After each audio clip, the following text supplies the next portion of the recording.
Nous passons sans plus tarder à la question numéro 12, dont le rapporteur sera Philippe Droulour.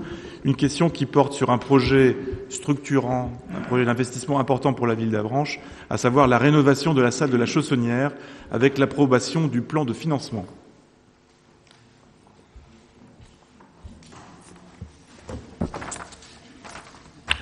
Donc, le plan de financement des travaux de rénovation de la salle de la Chaussonnière s'établit ainsi. Dépenses, traitement du sol avec Solomat, 83 735,20 €. Toiture avec l'entreprise Leduc, 70 170,24 €. Et extension de construction, 18 157,20 €. Il reste à venir pour l'année prochaine, traitement des IPN, 30 000 € hors taxe. Rénovation complète des réseaux électriques et des éclairages, 60 000 € hors taxe.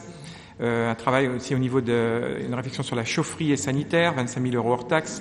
Et maîtrise d'œuvre et contrôle technique, 10 000 € hors taxe. Et locaux techniques plus rangement, 40 000 € hors taxe. Soit un total de 337 602,64 €. Au niveau des recettes, donc la DETR 2012, 20 070 €. DETR 2014, 30 000 €. Le conseil départemental, 83 750 €. Et la ville d'Avranches, donc 203 782,64 €, pour un total donc de 337 602,64 €. Après avis favorable de la commission des finances, il est proposé au conseil municipal d'accepter le plan de financement avant d'être transmis au conseil départemental. Donc, comme vous le disiez, monsieur le maire, donc c'est un projet important en termes d'investissement et aussi en termes de structuration par rapport aux équipements de la ville d'Avranches.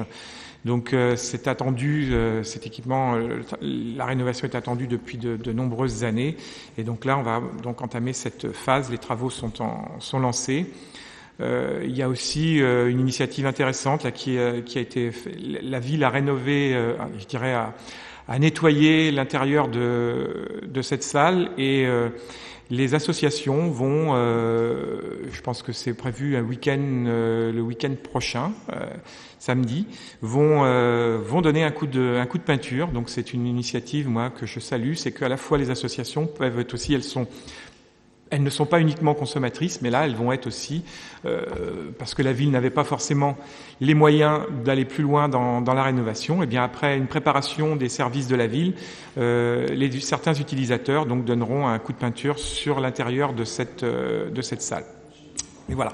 Mais en tout cas, on va sur une rénovation cette année donc de la toiture et du sol. On a des petits soucis pour la validité du sol qui va être retenu en ce moment. Donc, mais donc on espère que cette salle sera opérationnelle le plus vite possible en septembre. Mais là, après, ce sont des aléas de chantier.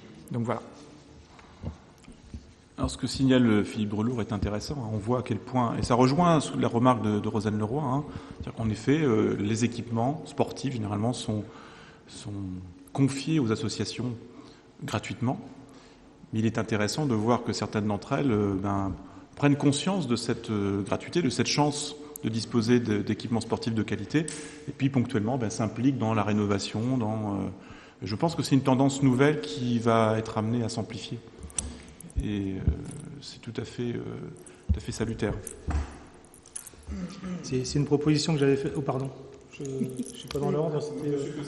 C'est une proposition que j'avais faite dans le cadre d'une réunion, justement, où on avait réuni les associations autour de la rénovation. Et puis on voit bien que ça bloque un peu, et nous, dans le plan de charge, effectivement, et dans la programmation, si on veut que les choses se fassent. Donc j'avais fait la proposition aux associations utilisatrices de la grande salle de faire une corvée, entre guillemets, de peinture de l'intérieur. Alors, évidemment, il ne s'agit pas de grimper dans le toit et tout ça.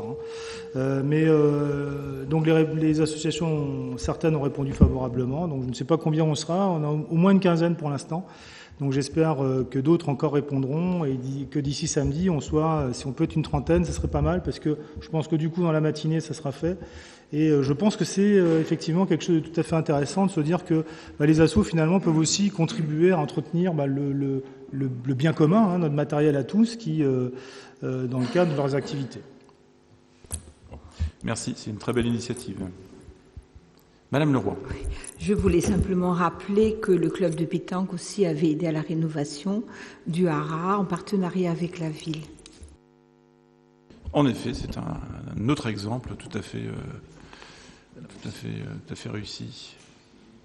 Bien. D'autres questions, d'autres remarques? Je peux mettre aux voix donc cette question numéro 12. Y a-t-il des abstentions ou des votes contre? Aucun. Par conséquent, la question numéro 12 est adoptée.